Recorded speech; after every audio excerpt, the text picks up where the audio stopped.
Hello everyone, and welcome to Café English Stories. Here, we learn English through real daily stories that happen in a cafe. Every video is simple, clear, and fun. Today's story is about a small moment at the cafe when it's closing soon, and how polite words make every conversation gentle and kind. Let's get started. It is 8:50 in the evening. The cafe is quiet now. The coffee machine is silent. The music is soft and slow. Most of the customers already left. I look at the clock on the wall. We close at 9 p.m. There is one customer still sitting near the window. He has a laptop and a notebook. He looks tired but focused. Maybe he is working. Maybe he is studying. I take a deep breath. I don't want to disturb him, but I need to tell him we are closing soon. I walk slowly to his table. I smile gently. "Excuse me," I say softly. "We are closing in about 10 minutes." He looks up, a little surprised. "Oh, I didn't notice the time," he says. "That's completely okay," I reply calmly. "I'm sorry to interrupt you. I just wanted to let you know." He checks his watch quickly.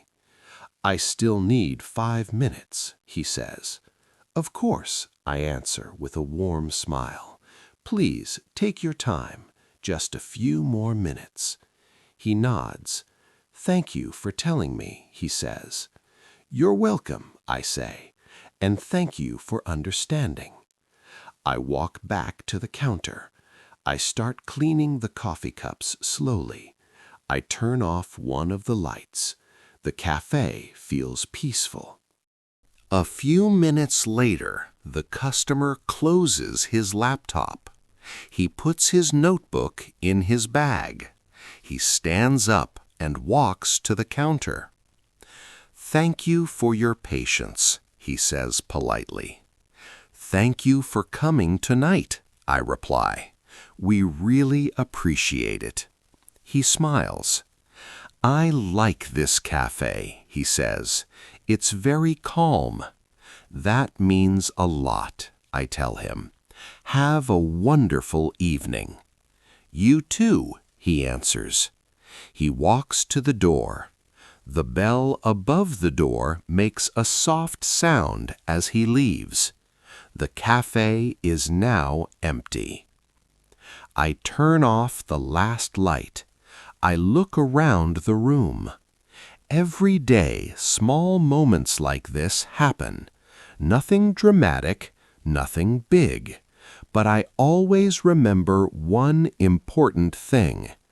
Being polite changes everything. I could say, "We are closing, you must leave."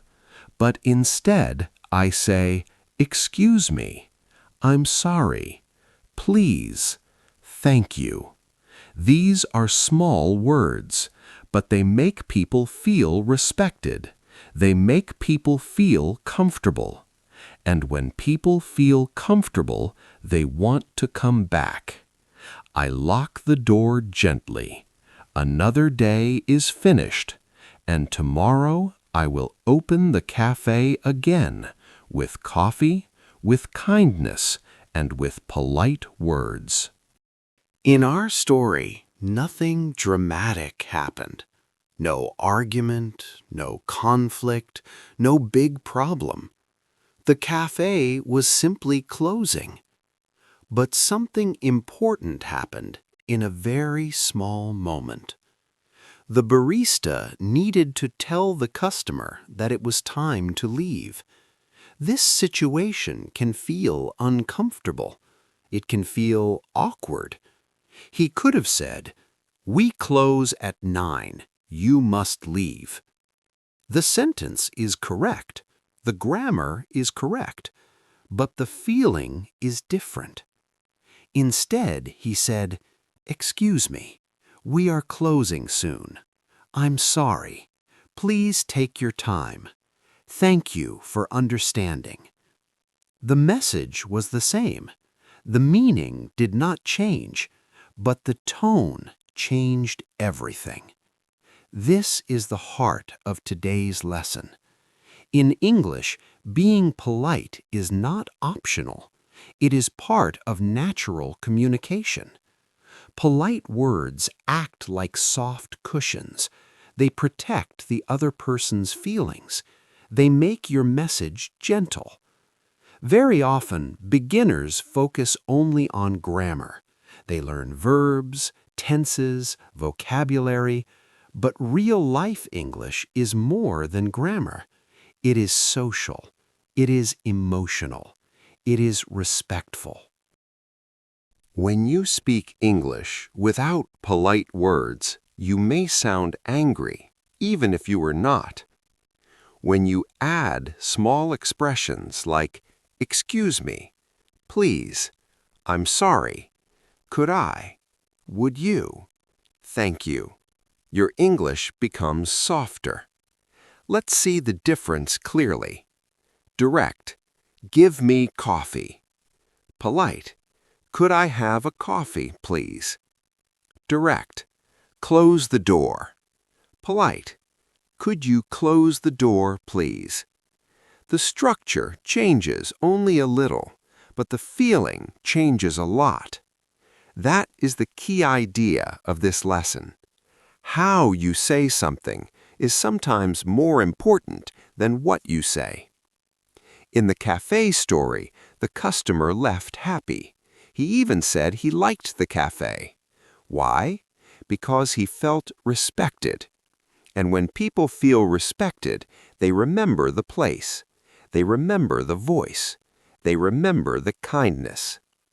So when you speak English, do not only ask, "Is my sentence correct?" Also ask, "Does my sentence sound kind?" Because in English, small, polite words make a big difference. Now, breathe slowly and enjoy the calm of the cafe as it slowly closes. Notice the soft light, the gentle sounds, and the polite words that make everyone feel comfortable. Every small word, "Excuse me," "Please," "I'm sorry," "Thank you," is a chance to practice English and be kind. If you remember a polite phrase from today's lesson, try using it with someone tomorrow. Or write it in the comments below. We'd love to see your examples. Don't forget to like this video, subscribe to the channel, and click the bell so you won't miss our next cozy stories. Thank you for learning with us, and see you in the next story at Café English Stories.